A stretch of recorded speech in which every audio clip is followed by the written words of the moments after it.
I originally wasn't going to do this, but since I was putting away all my Blackcat paperwork and schematics and stuff, and I was folding this up and about to put it away, and I'm like, well, some people are asked, you know, can I do some videos on schematics and manuals that I got. So since it was in my hand and I thought about that, this is just going to be a quick video on a JB-76 original operating instructions. This little pamphlet flows out, and we'll do that in a second.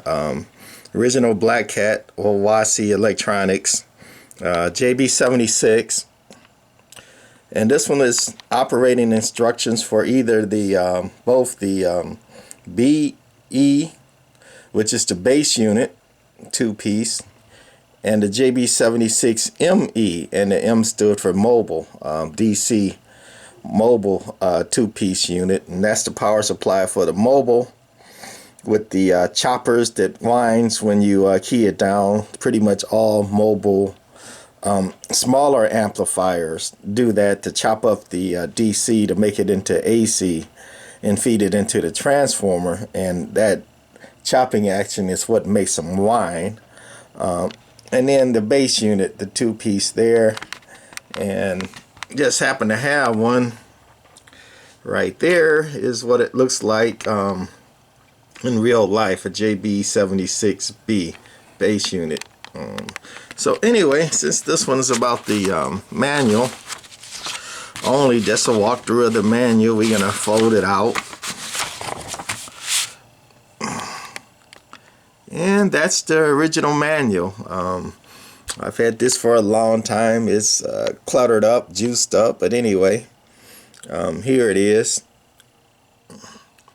And this sticker was something they put on in the FCC clampdown days. That's original from Blackcat, warning you not to move this over here and that over there,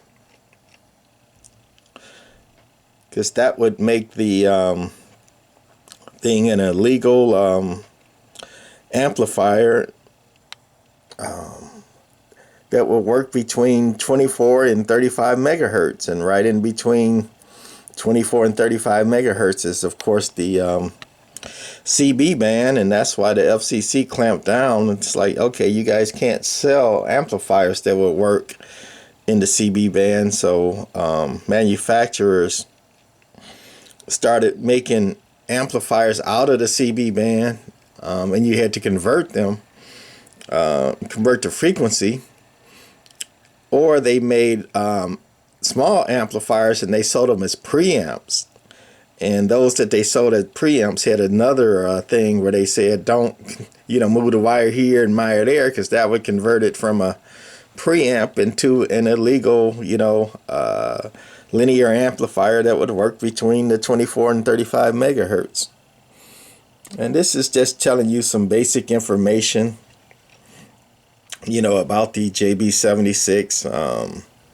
It's grid modulated, which I call turbo, you know, so it's a lot of swing. It has voltage on the screen and a lot of bias.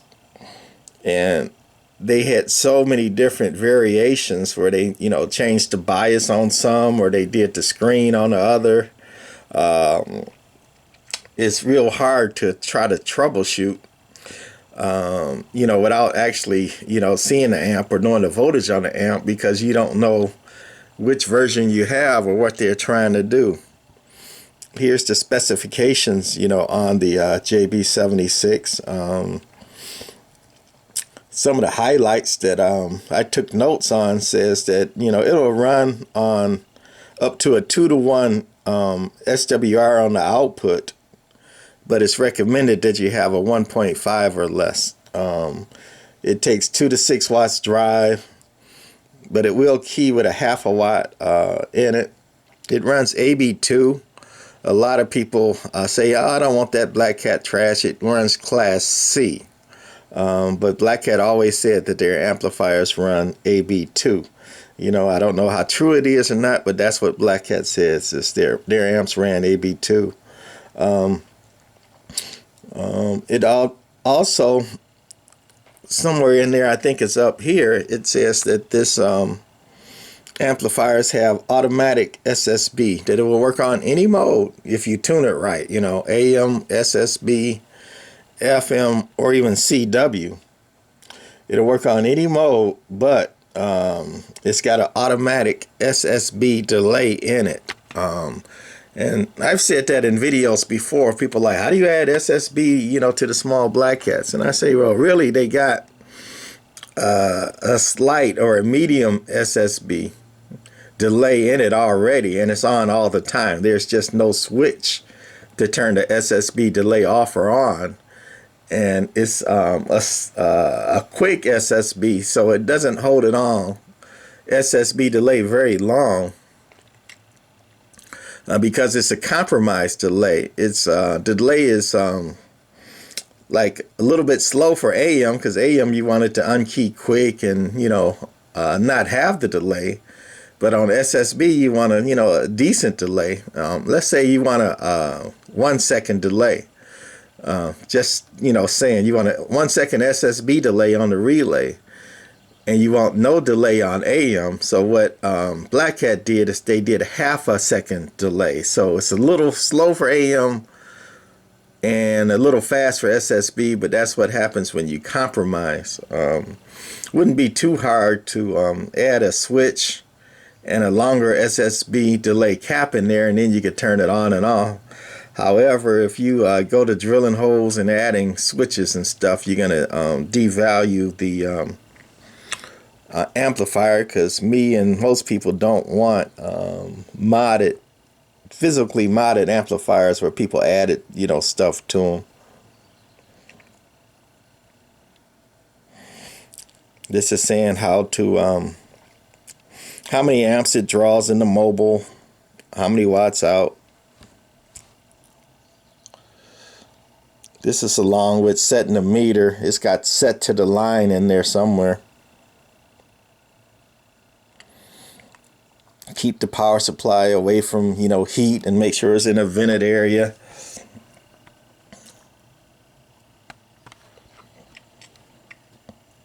Then how to tune it and load it. It's right there. I think that's the back side of return. Cut that out and return it for warranty. And over here, you know, the product registration and warranty. I'm upside down, but I don't think we need that. Blackcat's been out of business for quite a while, right? And then the schematics are small, but I'm trying to close in on it. That's the schematic for the Mobile. But again, they made so many different versions of it.